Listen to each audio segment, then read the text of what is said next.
आइए आज हम एड ग्रेड अभ्यास पुस्तिका कक्षा 8 विषय सामाजिक विज्ञान का भाग हमारा अतीत 3 अध्याय 8 के प्रश्नों के उत्तर लिखेंगे।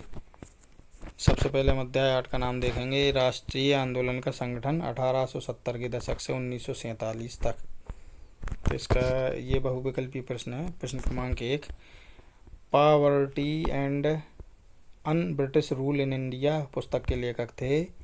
विकल्प ए है राजा रमन राय, बी है दादा भाई नौरोजी, सी फिरोज शाह मेहता, डी बाल गंगाधर तिलक। सही विकल्प है इसका बी, दादा भाई नौरोजी।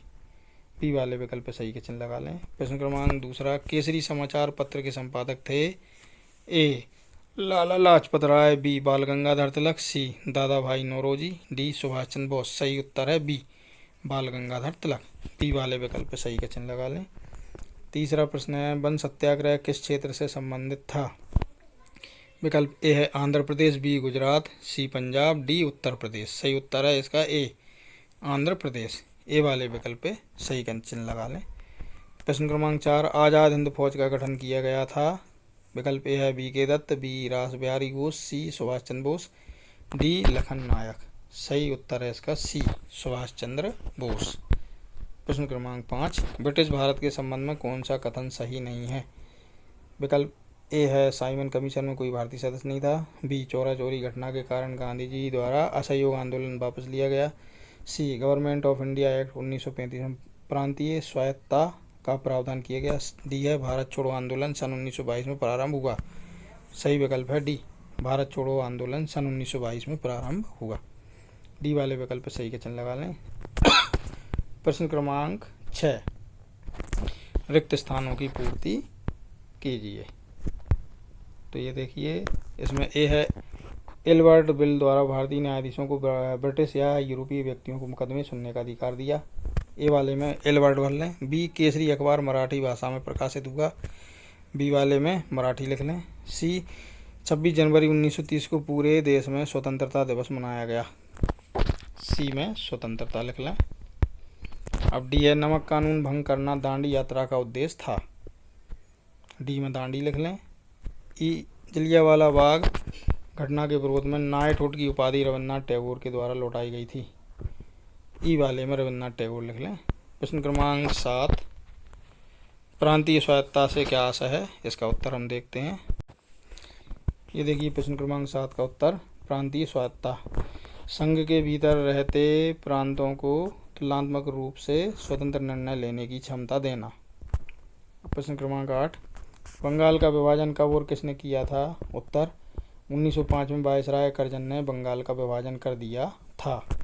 प्रश्न क्रमांक 9, साइमन कमीशन का भारतीयों द्वारा विरोध क्यों किया गया। उत्तर है सन 1927 में इंग्लैंड में बैठी ब्रिटिश सरकार ने लॉर्ड साइमन की अगुवाई में एक आयोग भारत भेजा। इस आयोग को भारत के राजनीतिक भविष्य का फैसला करना था। इस आयोग में कोई भारतीय प्रतिनिधि नहीं था। इस फैसले की वजह से भारत में भारी असंतोष पैदा हुआ।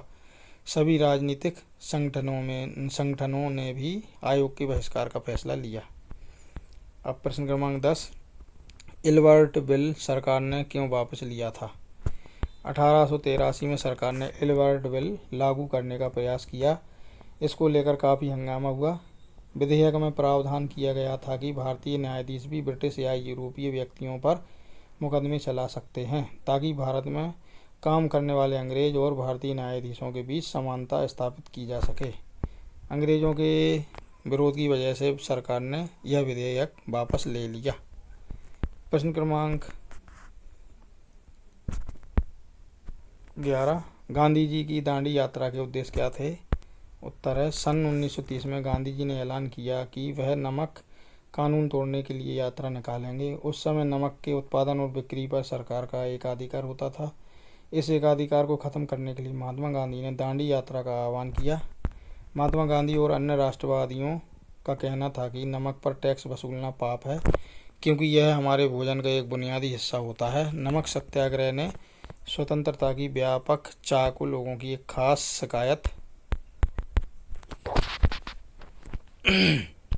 शिकायत से जोड़ दिया था और इस तरह अमीरों और गरीबों के बीच मतभेद पैदा नहीं होने दिया। प्रश्न क्रमांक 12, किस घटना के कारण गांधी जी ने असहयोग आंदोलन वापस लिया था?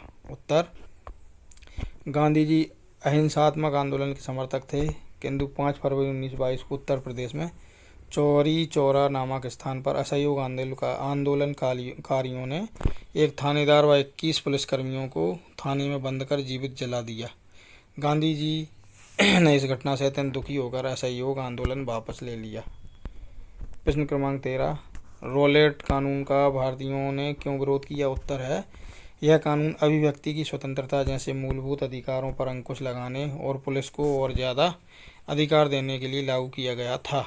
महात्मा गांधी, मोहम्मद अली जिन्ना तथा अन्य नेताओं का मानना था कि सरकार के पास लोगों की बुनियादी स्वतंत्रताओं पर अंकुश लगाने का कोई अधिकार नहीं है। उन्होंने इस कानून को शैतान की करतूत और निरंकुशवादी बताया। प्रश्न क्रमांक 14, असहयोग आंदोलन में लोगों द्वारा किन वस्तुओं एवं कार्यों का बहिष्कार किया गया? उत्तर, जलियांवाला बाग हत्याकांड के विरुद्ध गांधी जी ने इस आंदोलन की घोषणा की। असहयोग आंदोलन में लोगों द्वारा अंग्रेजों द्वारा दी गई उपाधियों को वापस लौटा दिया गया। हजारों विद्यार्थियों ने सरकारी स्कूल कॉलेज छोड़ दिए। CR दास, मोतीलाल नेहरू और आसफ अली जैसे बहुत से वकीलों ने वकालत छोड़ दी। विधानमंडलों का बहिष्कार किया गया। जगह जगह लोगों ने विदेशी कपड़ों की होली जलाई। प्रश्न क्रमांक 15, बंगाल विभाजन क्यों किया गया एवं इसके क्या परिणाम हुए?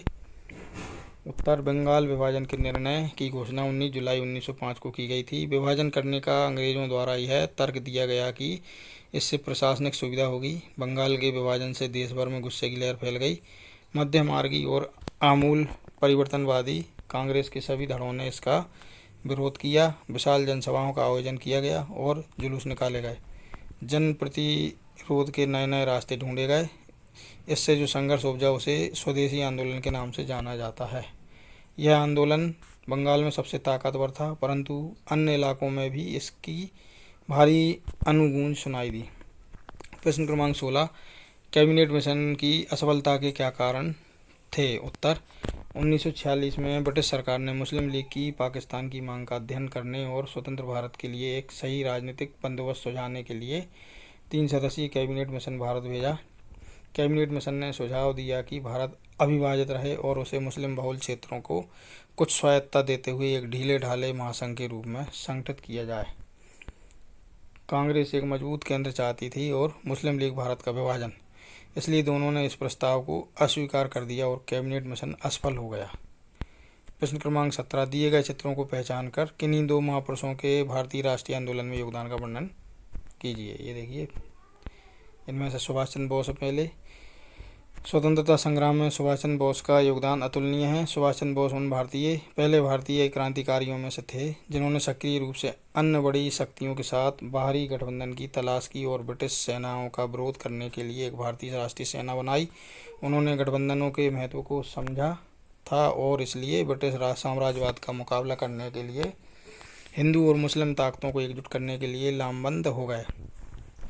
स्वतंत्रता संग्राम में सुभाष चंद्र बोस का योगदान इस प्रकार था। INA की गतिविधियों और किसी भी कीमत पर भारत को स्वतंत्र कराने के प्रति बोस की प्रतिबद्धता ने उन्हें एक महान देशभक्त और भारतीय राष्ट्रीय आंदोलन का नायक बना दिया था। वह और उनकी सेना कई समकालीन युवाओं के लिए प्रेरणा के स्रोत थे। उनके नेतृत्व कौशल और प्रेरक भाषणों ने भारतीयों के मन पर अमिट छाप छोड़ी। बोस की गतिविधियों ने भारत के स्वतंत्रता संग्राम के संबंध में अलग अलग स्तरों पर अंतर्राष्ट्रीय ध्यान आकर्षित किया। प्रश्न क्रमांक अब दूसरे हैं भगत सिंह। भगत सिंह स्वतंत्रता के लिए लड़ने वाले महान क्रांतिकारी योद्धा थे। वह अपनी युवावस्था में ही हिंदुस्तान सोशलिस्ट रिपब्लिकन एसोसिएशन, नौजवान भारत सभा, क्रांति दल और कीर्ति किसान पार्टी जैसे कई संगठनों से जुड़ गए थे। जॉन सैंडर्स की हत्या, चन्नन सिंह की हत्या, लाहौर से भागना, दिल्ली की केंद्रीय विधानसभा में बमबारी, स्वतंत्रता में उनके कुछ प्रसिद्ध योगदान थे। 1926 में भगत सिंह ने मजदूरों और किसानों को अंग्रेजों के खिलाफ स्वतंत्रता और आज़ादी के लिए लड़ने के लिए प्रोत्साहित करने के लिए नौजवान भारत सभा की स्थापना की। उन्होंने अपने 2 दोस्तों सुखदेव और चंद्रशेखर आज़ाद के साथ मिलकर लाला लाजपत राय की मौत का बदला भी लिया। उन्होंने इनकलाब जिंदाबाद वाक्यांश को लोकप्रिय बनाया, जिसका अर्थ है क्रांति अमर रहे। उन्हें शहीद ए आजम भी कहा जाता है। इसी के साथ हमारा अध्याय 8 यहाँ पर समाप्त होता है। यदि आपको हमारा ये वीडियो अच्छा लगा तो वीडियो को लाइक करें और हमारे चैनल को सब्सक्राइब करें, बेल आइकन को प्रेस करें ताकि आगे आने वाले वीडियो के नोटिफिकेशन आपको सही समय पर मिलते रहें। धन्यवाद।